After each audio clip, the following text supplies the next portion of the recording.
ನಮಸ್ಕಾರ, ಅನುರಾಧ ಕಿಚನ್ಗೆ ಸ್ವಾಗತ. ಇವತ್ತು ನಾವು ಹೆಲ್ದಿ ಆಗಿರುವಂಥ ಮತ್ತು ಟೇಸ್ಟಿ ಆಗಿರುವಂಥ ಮೆಂತ್ಯ ಸೊಪ್ಪಿನ ಪರೋಟವನ್ನು ಹೇಗೆ ಮಾಡೋದು ಅಂತ ನೋಡೋಣ.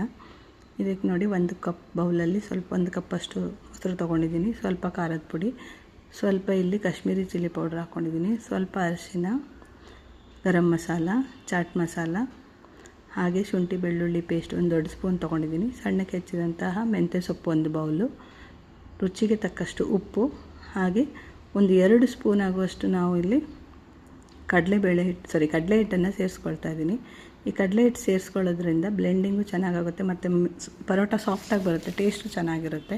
ಇದೆಲ್ಲ ಚೆನ್ನಾಗಿ ಕಲಿಸ್ಕೊಳ್ಬೇಕು. ಸೊಪ್ಪು ಮತ್ತು ಮೊಸರೆಲ್ಲ ಮಿಕ್ಸ್ ಆಗಿ ನೀರಿನ ಅಂಶ ಬಿಟ್ಟಿತ್ತಲ್ಲ, ಮಕ್ಕಳು ಸೊಪ್ಪನ್ನು ಡೈರೆಕ್ಟಾಗಿ ಹೀಗೆ ಗಿಲಾಡೆಲ್ಲ ಮಾಡಿಕೊಟ್ರೆ ತಿನ್ನಲ್ಲ. ಅದರಲ್ಲೂ ಈ ಮೆಂತ್ಯ ಸೊಪ್ಪು ಲೈಟಾಗಿ ಕಹಿ ಇರುತ್ತೆ, ಹಾಗೆ ಅದು ಇಷ್ಟಪಡಲ್ಲ. ಸೊ ಈ ಥರ ನೀವು ಮೆಂತ್ಯ ಸೊಪ್ಪಿಂದ ಪರೋಟ ಮಾಡಿಕೊಟ್ರೆ ಅದು ಮಕ್ಕಳಿಗೆ ತುಂಬಾ ಇಷ್ಟ ಆಗುತ್ತೆ, ತಿಂತಾರೆ ಅವರು. ಹಾಗೆಲ್ಲ ಯಾರು ದೊಡ್ಡವರಿಗೆ ಸಹ ಎಲ್ಲ ಇಷ್ಟ ಆಗುತ್ತೆ ಇದನ್ನು ನೋಡಿ. ಇದಕ್ಕೀಗ ಸ್ವಲ್ಪ ಒಂದು ದೊಡ್ಡ ಬೌಲಲ್ಲಿ 1 ಬೌಲ್ ಆಗೋಷ್ಟು ಹಿಟ್ಟನ್ನು ನಾನು ಸೇರಿಸ್ಕೊಳ್ತಿದ್ದೀನಿ.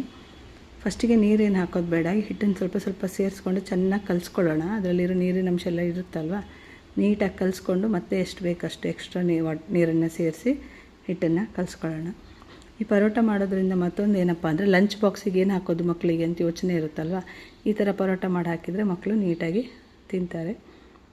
ಅಷ್ಟೇ ಅಲ್ಲದೆ, ನೀವೆಲ್ಲಾದರೂ ಟ್ರಾವೆಲ್ ಮಾಡಬೇಕು ಅಂತ ಇದ್ದರೆ ಈ ಥರ ಈ ಪರೋಟನ ಮಾಡಿ ನೀವು ಒಂದು 2-3 ದಿನಕ್ಕೆ ಆಗೋ ಹಾಗೆ ಮಾಡಿ ತೊಗೊಂಡು ಹೋಗ್ಬೋದು. ಇದಕ್ಕೆ ಮತ್ತೇನು ಸೈಡ್ ಡಿಶ್ ಏನೂ ಬೇಕಾಗಿರಲ್ಲ.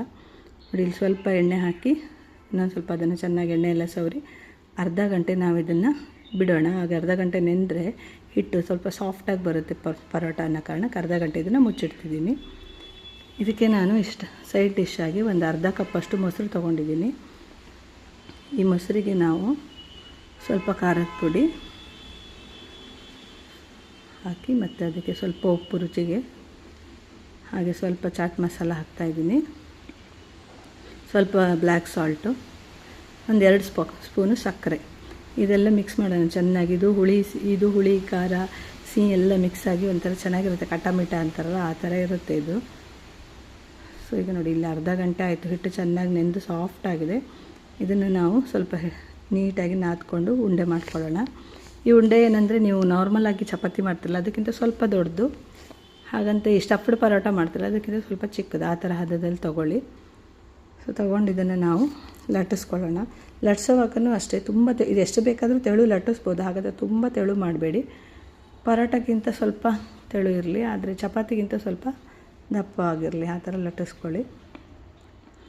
ನೋಡಿ, ಈ ಮೆಂತ್ಯ ಸೊಪ್ಪನ್ನು ನಾವು ಹೀಗೆ ಮಾಡಿ ಡೈರೆಕ್ಟಾಗಿ ಸಲಾಡ್ ಮಾಡಿ ತಿನ್ನೋಕ್ಕಾಗಲ್ಲಲ್ವ, ಸೊ ಈ ಥರ ಎಲ್ಲ ಮಾಡಿ ತಿನ್ನೋದ್ರಿಂದ ತಿನ್ಬೋದು. ಯಾಕಂತ ಹೇಳಿದರೆ, ಮೆಂತ್ಯ ಸೊಪ್ಪಲ್ಲಿ ತುಂಬ ಐರನ್ ಕಂಟೆಂಟ್ ಇರುತ್ತಲ್ಲ, ಹಾಗಾಗಿ ಇದು ತುಂಬ ಹೆಲ್ತಿಗೆ ಒಳ್ಳೆಯದು. ಈಗ ನೋಡಿ, 2 ಕಡೆಯೂ ನಾನು ಎಣ್ಣೆ ಹಾಕ್ಕೊಂಡು ನೀಟಾಗಿ ಕಾಸ್ಕೊಳ್ತಾ ಇದ್ದೀನಿ. ತುಪ್ಪ ಬೇಕಾದರೆ ತುಪ್ಪನೂ ಹಾಕ್ಕೊಂಡು ಕಾಸ್ಕೊಳ್ಬೋದು. 2 ಕಡೆಯೂ ಚೆನ್ನಾಗಿ ಕಾಸ್ಕೊಳ್ಳಿ.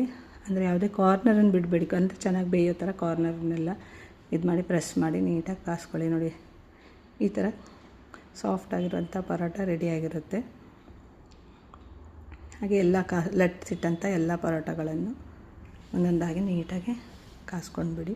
ಇದು ಬಿಸಿ ಬಿಸಿಯಾಗಿ ತಿಂದರೆ, ಕಾಯುವಾಗ ಸಹ ಅಷ್ಟೇ ಆ ಮೆಂತ್ಯ ಸೊಪ್ಪಿನ ಅರೋಮ ಇದೆಯಲ್ಲ, ಪರಿಮಳ ಎಷ್ಟು ಚೆನ್ನಾಗಿ ಬರ್ತಾ ಇರುತ್ತೆ, ತುಂಬ ಚೆನ್ನಾಗಿರುತ್ತೆ ಅದರ ಪರಿಮಳ.